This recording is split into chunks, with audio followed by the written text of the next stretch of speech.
So welcome back to Outdoors with the Morgans. It is a beautiful day here. Absolutely perfect fall day. Show you what I got here.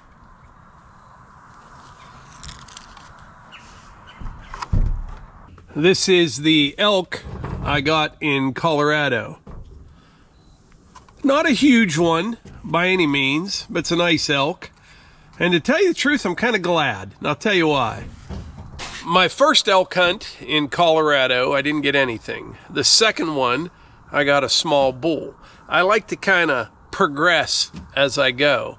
You know, when you see pictures of young kids, like here in Pennsylvania, for example, like their first year hunting, occasionally one of them will harvest like this giant buck. And, you know, you kind of know it's all downhill from there. So I'm moving in the right direction. So this is what you call a European mount. I had this done out in Colorado. It worked out perfectly. The place that I had the meat cut and wrapped and frozen was only about a half hour from this guy's place, and very reasonable, 155 bucks. Had it done in a couple days. I think all they do is boil it, but I think it's a good fit for this rack right here. Now these are the elk ivory, and I just learned about these this week, to tell you the truth. They come from the upper jaw in the front. I'm guessing here, and these allow the bull, somehow it helps them to bugle. But the ivory, you know, it's made from the same stuff as like an elephant tusk. So I'm guessing at one time these ivory were a lot bigger on an elk than they are now. I don't know. Not an expert on elk. But a lot of people make jewelry out of this and different things like that. So I'll hold on to these. I'm not sure what I'll do with it yet, but we'll do something. Now, there's an awful lot of people in the comments wondering what I did with the meat and if I was keeping it and how I was going to get it home. Well, I'll show you that.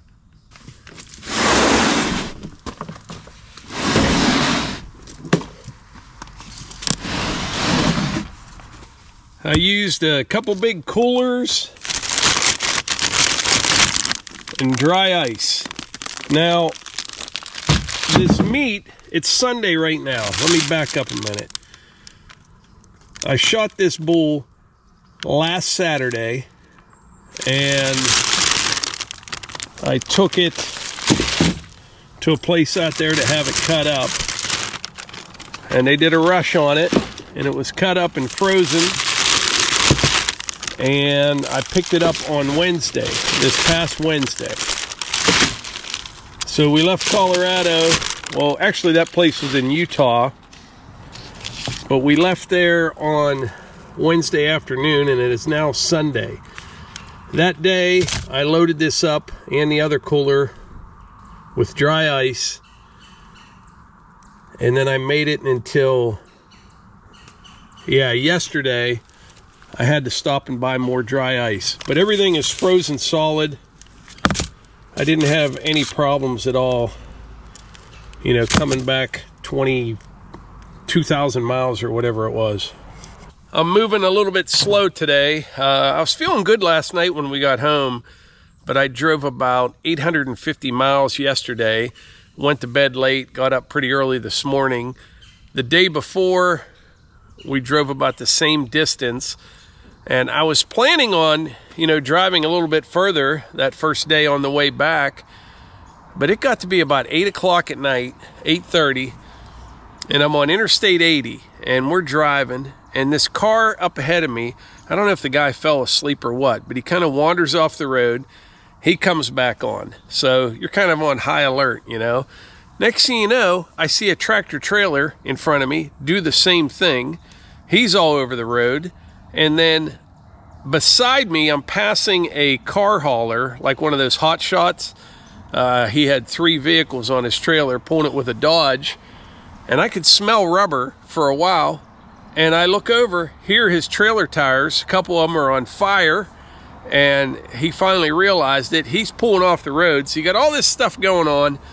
And I said, you know what, let's get off this highway tonight. So we got a room, and so we had another long day yesterday getting home, and it was pretty uneventful until we got into Pennsylvania. As soon as we came out of Ohio into Pennsylvania, there was a car in the slow lane. In the right lane, just stopped, just sitting there.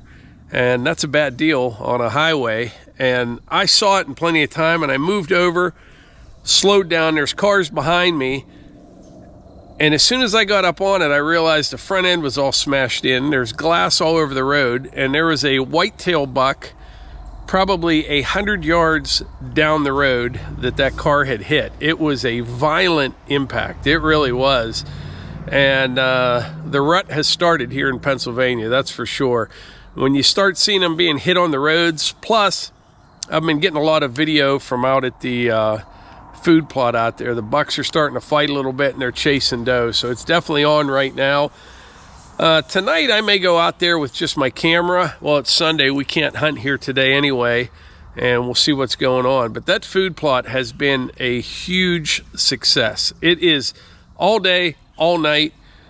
I've got videos of probably 10 different buck from that winter rye that I planted out there. Nothing real big. We don't have real big bucks right here, but it's nice just seeing them around and watching them and how they behave and interact with one another. It's pretty cool.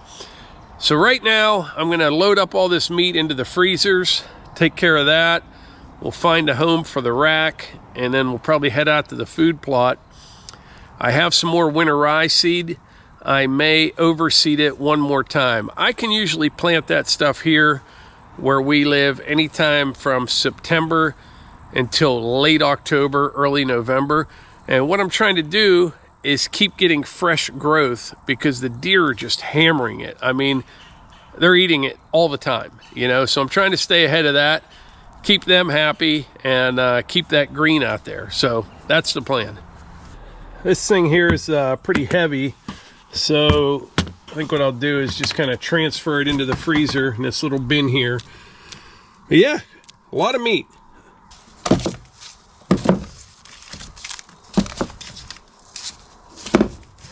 So we didn't need this cooler here, so I wanted to make some room in the bed.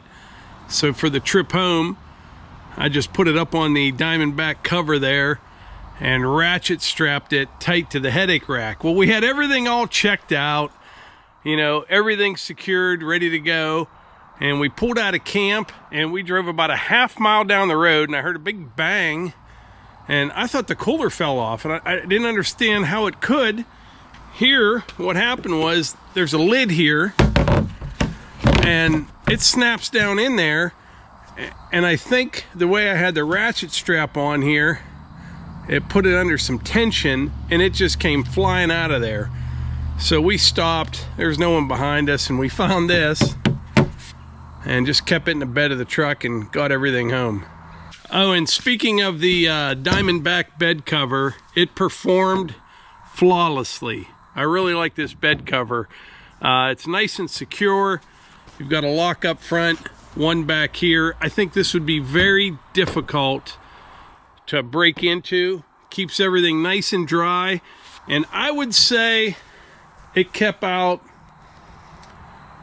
there's just a little bit of dust in there. Just a little bit. Not much at all. And we were in some incredibly dusty conditions. I mean, really, really bad, like I've never seen before. I thought when we got stopped, this whole bed would be filled with red dust, and it is not. But really, really like the Diamondback. All right, I got all the meat unloaded. Most of the truck is emptied out, but I need to run out for a little bit because I'm gonna go see Elon Musk, believe it or not. Well, we'll see. He's having an event, and it's a small venue. I was able to get one ticket, and it's only about a half hour from here. And I thought, you know what, I'm gonna go see Elon Musk and see what he has to say. But if it's super packed or it doesn't start till later today, I may pass on it. We'll have to see. And I know I'll get comments from people. Some people hate Elon Musk. One guy commented, that guy's so stupid. I'm like, he literally caught a 23-story rocket the other day. So, like him or hate him, he's not stupid. He's on a whole nother level. So, I think it would be interesting to see him in person. And I don't do this kind of stuff. I don't really care to go see anybody, but like I said, he's going to be a half hour from home. We'll go see what it's all about. It's a whole new me. You know what I mean? All right, so I'm about 10 minutes out or less, but I can't believe they chose this venue. I'm headed to McKees Rocks, which is a suburb of Pittsburgh. Off in the distance, you can see downtown Pittsburgh, but it's kind of sketch down here. It really is. I have included this area in previous videos when I went to a couple trucking terminals to pick some things up, but McKees Rocks is a pretty rough part of town. It really is. All right, it is not looking good. I'm getting close to the venue, and there's a very, very long line of people wrapped down the street there to try to get in.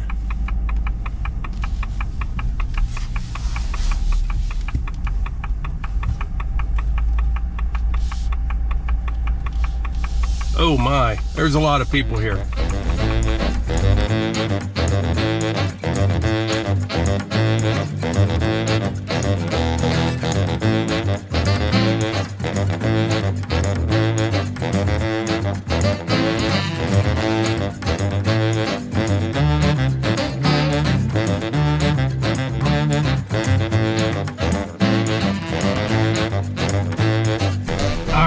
This is unbelievable. This is not going to happen. I just can't. The line starts right here, and it goes down that street as far as you can see, and then hangs a right and goes another quarter mile down to the venue.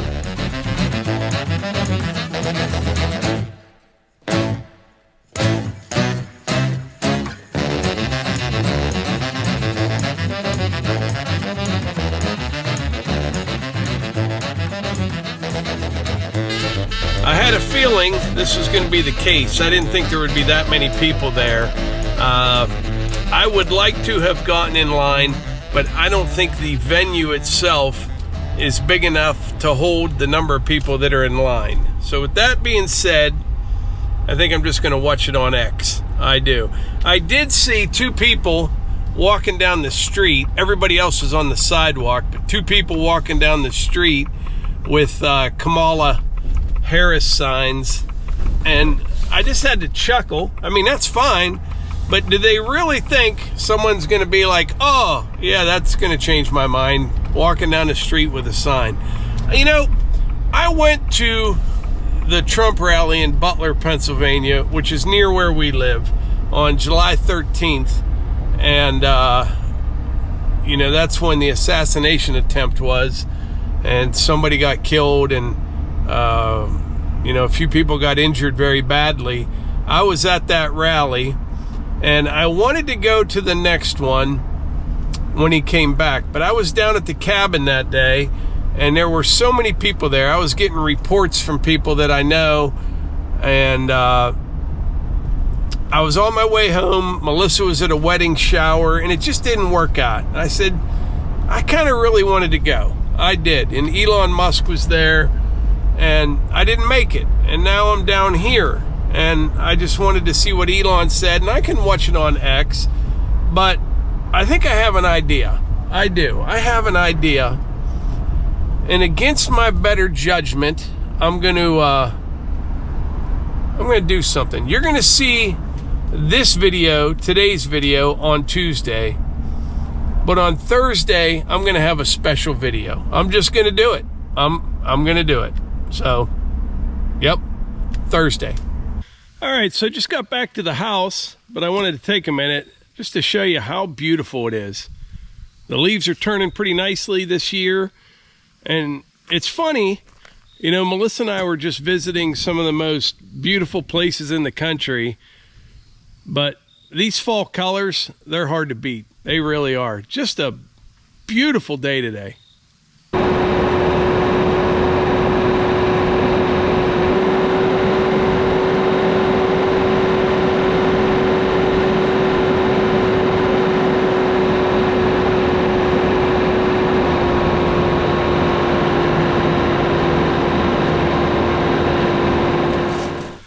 I'm out here at the food plot. It looks really good. The deer have just been hammering it, like I said. I would like to overseed it. You know, when you just look at across there, it looks nice and green. But when you look real close, you know, there is a lot of bare spots in here. And I want to fill it in as best I can.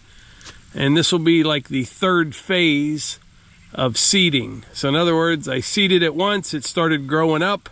The deer were eating it like crazy. I overseeded everything to kind of get that second growth coming up. And now I'm going to do it again a third time, which this will probably be the end of it. Here where we live, you can plant this winter rye. I think the best time of year to plant it is anywhere from the beginning of September till the end of October. And we're getting there pretty quick. But I think if I hammer it one more time, I think we should be pretty good. But yeah, it's just beautiful out here. I get distracted.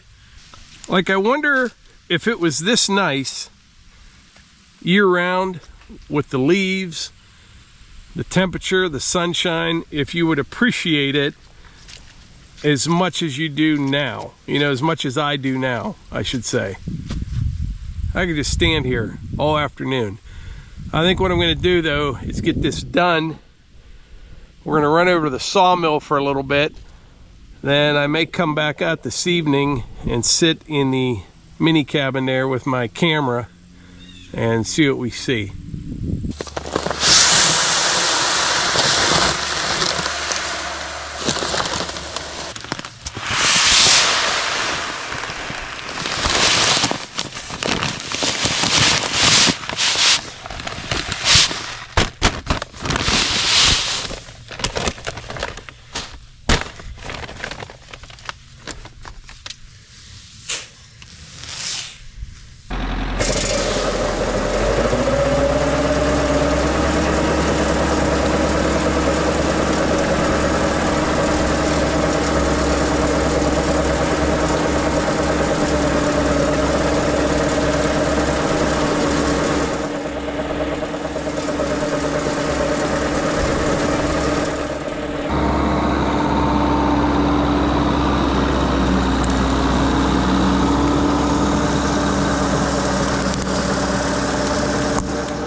I just wrapped that up. That was, what was that? 224 pounds of winter rye. What I like about the winter rye is it is inexpensive. It's about 20 bucks a bag for a 56-pound bag. It comes up quick and everything seems to love it. But yeah, looks great. I think I may wash up the spreader and put it away. I can't see me using it again until springtime at the earliest. And next up, this tractor is going to have the Buffalo Turbine on it, because we're going to have a lot of leaves to deal with soon. They're already starting to pile up out here in the woods. The oaks, they take a while. They are just starting to change, but the maples are well on their way.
right, this is a big red oak log I have here on the mill. This one had a lot of taper to it.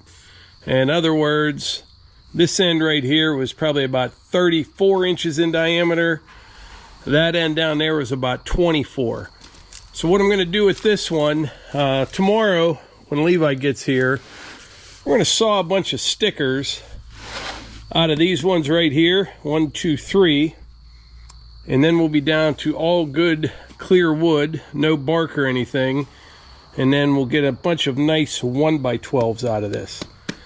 That should be good. But right now, we're gonna hop in the buggy and run out to the food plot. I was gonna sit in the mini cabin, but it's a little later. You know, I wanted to get out there a little bit earlier. I think if I just pull out in the Can-Am, we'll open the windshield up and maybe we'll see some deer. For some reason, you stand less of a chance of spooking the deer if you drive out in this than if you were to walk out. Tractors, side-by-sides, they don't seem to bother them much. But if you walk out here, I mean, you could be right out here by these targets, and it's a couple hundred more yards out there, and you'll see the deer taking off. But it's a nice night to be out in the woods here. See what happens. I got my camera here.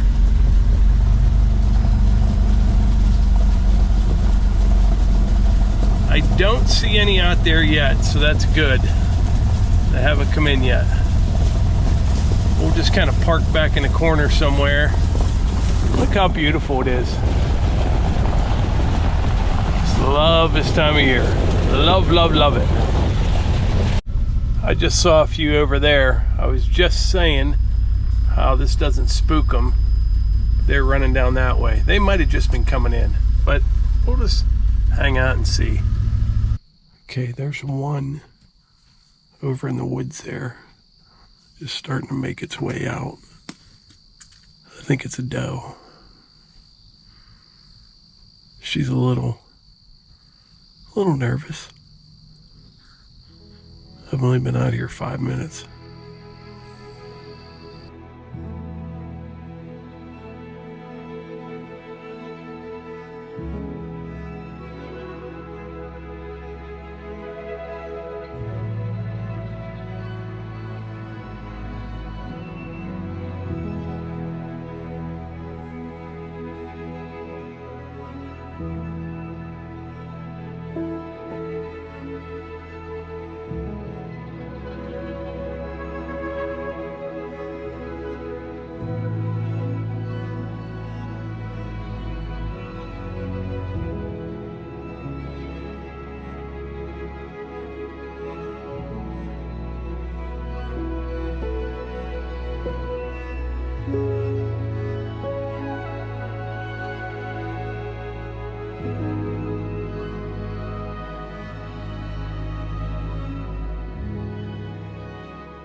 All right, we have a total of 4 deer that I saw this evening, and they're all small buck, all of them, like a bunch of teenage boys that really didn't know what to do.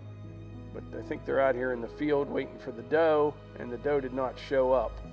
Now this buck right here, he has some kind of injury on his back leg. You see the way he's walking kind of funny?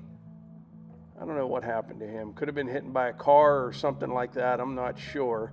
I mean, he's getting around, but there's definitely something wrong with his back legs, like his hips or something.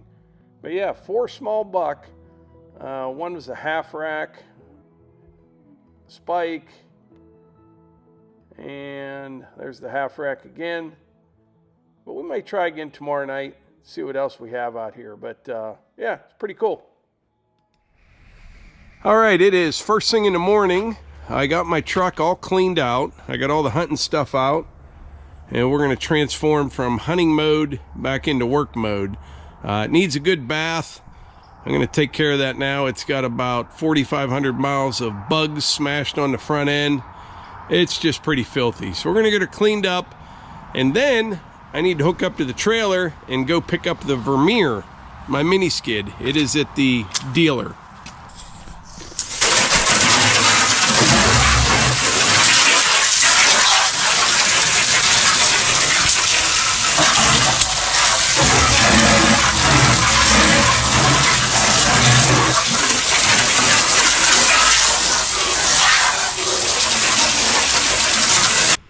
All right, I got the truck all washed up, got all the bugs off the windshield, hooked up to the trailer. I've got the tilt deck on, and we're gonna go pick up the mini skid.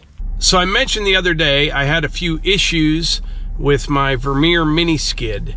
A couple small things. One was a very annoying squeak coming from the left side as you're standing on the platform. I thought it was either the idler or possibly a roller. The other problem I had, my screen was acting up on it. I don't know what the problem was with that. So before we left for Colorado, I took it to the dealer for them to look at it and get it taken care of because it's under warranty. And they handled it really well. Supposedly it's fixed. We'll find out when we go and pick it up. But I got like a text message saying when, you know, they took it into the shop, when they diagnosed the problem. Then you get another one that parts are ordered. Then you got another text saying they're working on it, and the last one saying it was completed. So hopefully everything's taken care of. I love the machine. I do. It is a little powerhouse, and I use it more now than anything else that I have. When I mentioned the problems that I had, there's a few comments from people saying I was just complaining, things happen. And yeah, I get that, but I haven't had any other problems with any other equipment with only 50 hours or less on it, and it's concerning. It is. I mean, the roller, my guess is they are sealed and lubricated, so possibly this one was just sealed and never lubricated. I don't know. So hopefully I don't have any more problems, and if I continue to have problems, I will end up getting a ditch witch. But hopefully everything's good, and I won't have any problems for a long time. The fall colors are really coming on. Just beautiful out today. Looks like the weather is going to be good for, pretty good for the remainder of the week, at least.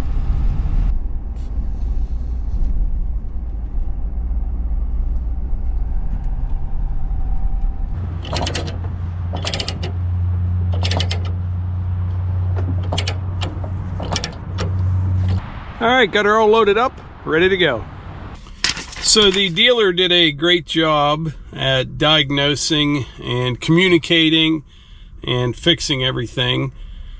But what the problem was, it says test ran machine, confirmed noise, took left track roller off, checked rollers, left front track roller has been spinning on the bolt, causing a noise. Bolt has groove worn into it, and roller bolt hole is worn out. Took videos and photos.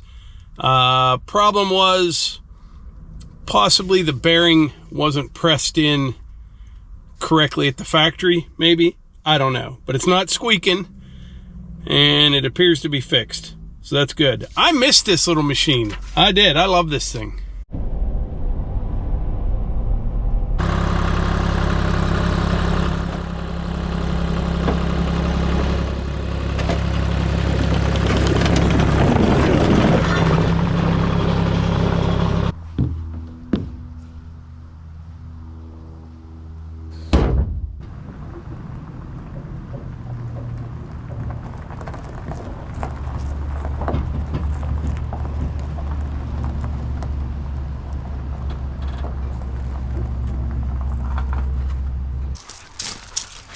All right, just got back, got unloaded. We're gonna go to lunch, aren't we? Yep. We're meeting daughter Eva because today is Mike's birthday. I'm getting up there, Melissa. I know. Yeah, so we're gonna meet Eva in about a half hour or so. Yeah, I'll take the dogs then. Come on, guys.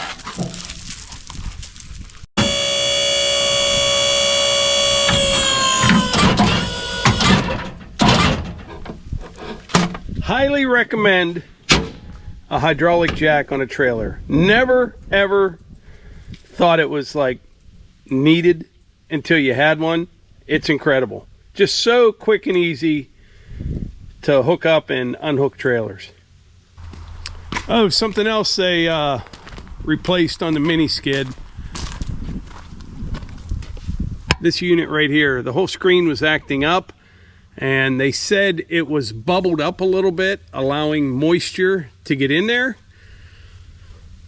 and that's what was causing the problems. Hopefully this one's better, because I don't even really keep this machine out in the weather. I mean, it stays under roof most of the time, wash it occasionally, but yeah, moisture had gotten in that and screwed it up. The roller, it was the farthest one to the front right here. They replaced the bolt. The roller should be good to go. So I'll quit complaining about it. Well, until if something else happens. All right, ready to go out to lunch? I'm ready. I'll tell you what, it's we had a great trip, but it's nice being home. It is. And I made dinner last night. And I'm making dinner tonight. So this will be nice to have lunch. Yeah.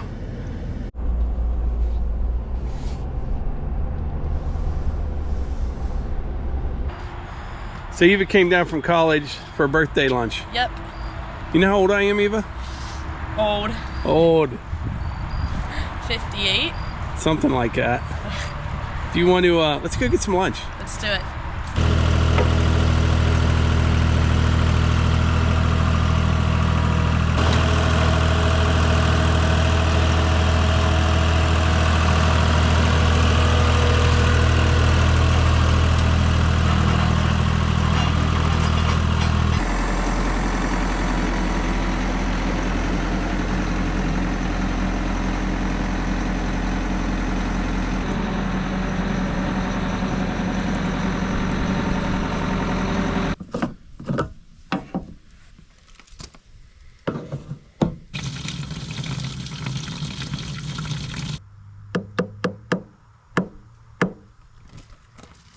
All right, we just got back from lunch, and I just hooked the Buffalo Turbine blower up to the back of the tractor. Now, I don't really need this yet.